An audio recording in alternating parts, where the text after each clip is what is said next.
Hello guys, pag-usapan lang natin si Daniel Padilla. Spotted nga naman kasi guys ang kagwapuhan ni Daniel Padilla dahil pinagkakaguluhan nga naman siya guys ng mga kababahihan na nagtatrabaho umano guys sa Italy.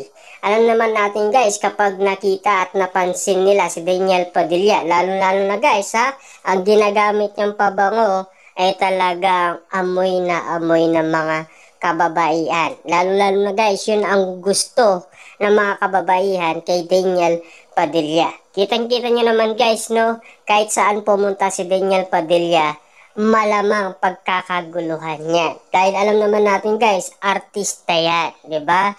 Siyempre guys, yung mga sinasabi noon ng mga basher at mga buwabatikos noon kay Daniel Padilla ay hindi naman nagkatotoo ang mga manifest nila. Yun ay ula lamang guys ng mga tumitira kay Daniel Padilla. Kita nyo naman ngayon guys, no? Nag-concert si Daniel Padilla.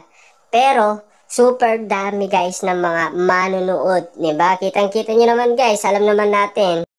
Siyempre guys, meron sariling mga solid fans si Daniel Padilla na alam naman natin guys, sila ay nakatira sa Cavite at Laguna.